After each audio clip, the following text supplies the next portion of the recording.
Bienvenue chez Blue Moon et Baba Yaga. J'ai le plaisir de vous retrouver aujourd'hui pour vous faire une petite présentation de ce jeu, Yarn of Mama Shamana, voilà, que le Père Noël a mis dans mes petits chaussons. Yarn, ça veut dire le fil que l'on tisse, le fil de la vie. Métaphore of the inner beings, métaphore des êtres intérieurs.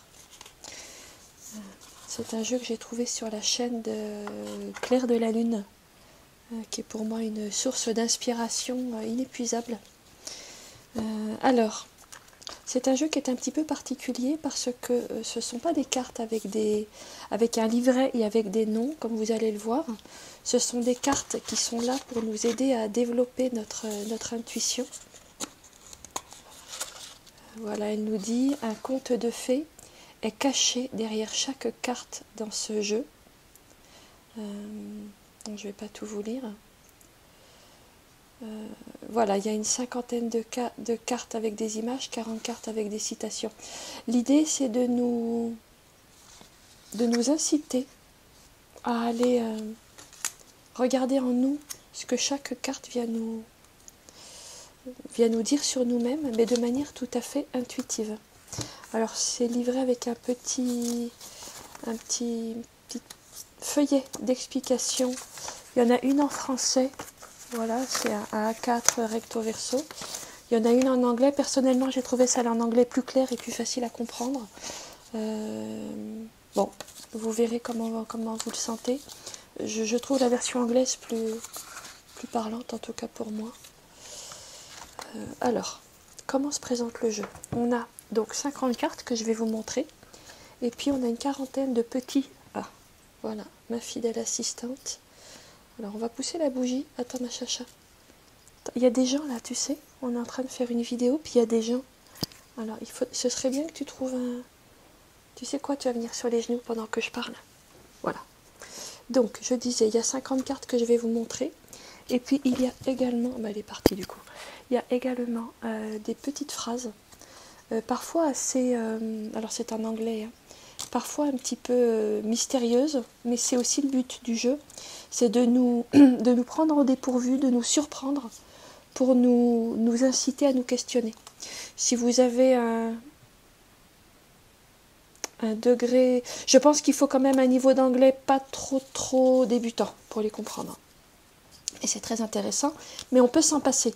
D'ailleurs, je vous ai fait dans la playlist les ateliers du tarot, un petit exercice pour commencer à travailler avec ces cartes. D'ailleurs, voilà les 3 cartes qui servaient pour faire le choix, dans lesquelles je n'ai pas utilisé les petites phrases.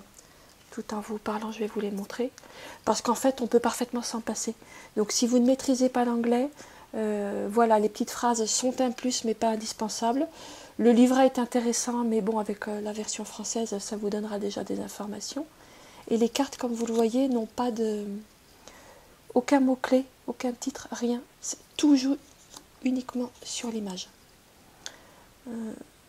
Donc certaines images sont très précises, très fines, comme celle-ci, très sobres, d'autres totalement colorées, comme celle-là.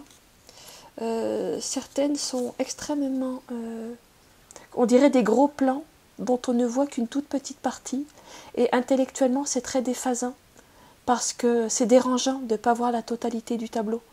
Moi, cette carte-là me pose beaucoup de problèmes parce que je ne vois pas la totalité et j'ai toujours envie de dézoomer.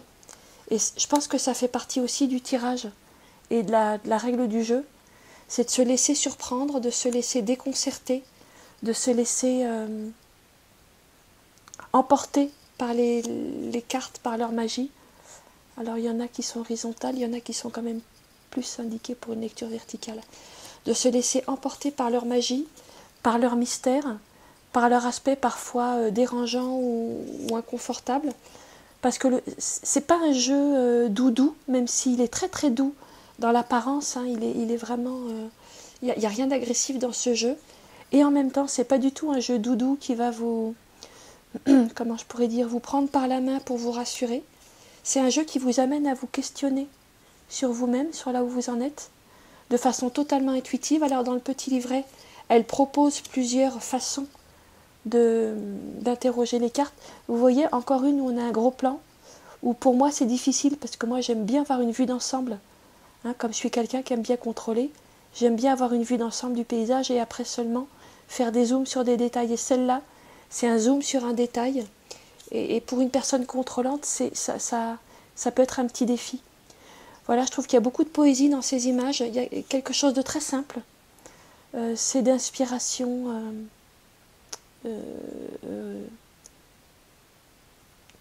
slave. Je crois qu'elle est en Sibérie, l'artiste qui réalise les dessins, enfin qui a réalisé la totalité du jeu. Je crois qu'elle est en Sibérie. Elle s'appelle, je vais vous dire ça, Yana Mori. Yana Mori. Voilà. Il y a un petit côté slave, quelque chose de, à la fois en apparence très naïf et en même temps profond, poétique, inspiré. Je dirais que c'est un regard qui, à partir d'éléments très, très simples de la vie de tous les jours, de la vie quotidienne, nous offre des portes vers d'autres mondes à partir de la magie de tous les jours. Voilà, il y a quelque chose de mystérieux, d'incompréhensible et en même temps de très inspirant pour moi, très libre. Je crois qu'un des éléments qui m'intéresse moi le plus dans ce jeu, c'est sa liberté. Elle n'essaye pas de répondre à une cohérence, même si en fait le jeu est cohérent, mais il n'y a pas de cohérence formelle dans la forme a priori. Ça donne l'impression de partir dans tous les sens. En fait, une fois qu'on a regardé tout le jeu, on se rend compte qu'il y a un univers qui est très unique, qui lui appartient, très beau. En tout cas, pour moi qui ai tendance un petit peu à trop cadrer les choses, je trouve que c'est un jeu qui ouvre énormément. C'est aussi un jeu qui me donne envie de dessiner. Pour moi, en général, c'est plutôt bon signe. Il se trouve que j'aime bien dessiner. Et quand un jeu me donne envie de dessiner, pour moi, c'est plutôt bon signe parce que ça signifie que c'est un jeu qui ouvre des portes. Des portes de créativité, des portes de perception, des portes d'imagination, des portes de liberté intérieure. Voilà, qu'est-ce que j'aime encore dans ce jeu ? Elle n'a pas peur dans certaines cartes, alors c'est pas la totalité, mais celle-ci en particulier, de descendre un peu dans le, comment je pourrais dire, le refoulé, les choses qu'on a tendance à pas regarder parce qu'elles nous font peur. Celle-là aussi, derrière ses apparences naïves, c'est quand même un cœur. Voilà, ça m'a fait un peu bizarre quand je l'ai vu. Mais voilà, et puis à côté de ça, elle met la vie quotidienne vraiment dans sa simplicité la plus pragmatique et la plus prosaïque. Ça me touche beaucoup. La simplicité me touche beaucoup de ce jeu. Les harmonies de couleurs sont a priori pas les miennes. Donc ça me donne l'occasion d'explorer des harmonies colorées que pour ma part je ne serais jamais allée chercher, notamment des associations de bleu et rouge que je ne fais jamais parce que j'ai beaucoup de mal dans le clash du bleu et du rouge. Et en même temps, quand elle le fait, ça marche. Ça marche, c'est beau, c'est parlant, c'est très réussi, c'est très harmonieux. Évidemment, ça tombe sous le sens, mais je le précise quand même. Il y a une multiplicité de lectures pour chaque carte qui fait que vraiment ce jeu est particulièrement bien indiqué. Je cherche le bon angle. Que ce jeu est particulièrement bien indiqué pour la lecture intuitive. J'ai l'impression que pour chaque carte, je pourrais vous trouver 10 mots-clés, 10 interprétations. Enfin, en tout cas, moi, ils me mettent en ébullition, c'est pas le bon mot, mais ça réveille mon imaginaire de façon très puissante, très douce en même temps.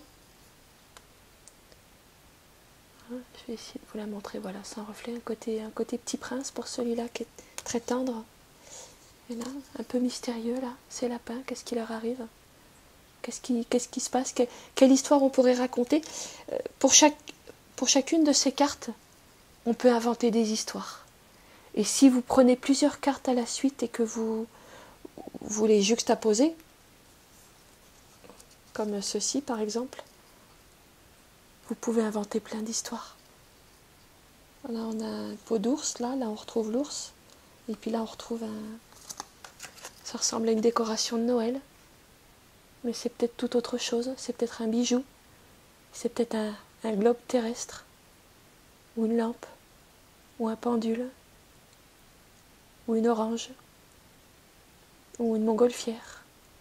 Enfin, ce que je veux dire, c'est qu'il y a une multiplicité de lectures que je trouve extraordinaire. C'est vraiment un jeu qui nous demande de lâcher le mental, de procéder, de fonctionner par association d'idées libres, déconcertantes et en même temps très riches. Et je trouve que le nom de Mama Shamana est particulièrement bien trouvé parce que, c'est le titre du jeu, Yarn of Mama Shamana. Il y a quelque chose de très très chamanique dans le fait de s'ouvrir à des rencontres bizarres, inattendues, difficiles à faire rentrer dans des cadres. L'essence du chamanisme, c'est de sortir des cadres. C'est que les consciences qu'on va rencontrer en voyage chamanique sont complètement en dehors des cadres de la réalité ordinaire. Et les seules limites au voyage chamanique, c'est celles que vous-même vous allez y mettre. Et je trouve que ce jeu en est vraiment le reflet absolument parfait, inspiré, tendre et profond en même temps. J'ai un gros coup de cœur pour ce jeu. Voilà, je remercie entre parenthèses le Père Noël qui me l'a apporté. Voilà, bien écoutez, j'espère que cette petite présentation vous aura donné envie de l'utiliser. Voilà, vous avez aussi donc, comme je vous disais, les petites phrases.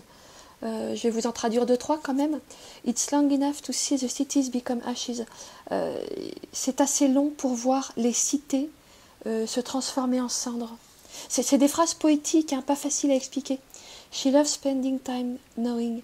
Elle aime passer du temps à savoir, mais littéralement à être en train de savoir. Some choose not to be silent. Certains choisissent de ne pas rester silencieux. As a rule, as a choice. Alors littéralement, c'est comme une règle ou une loi, comme un choix.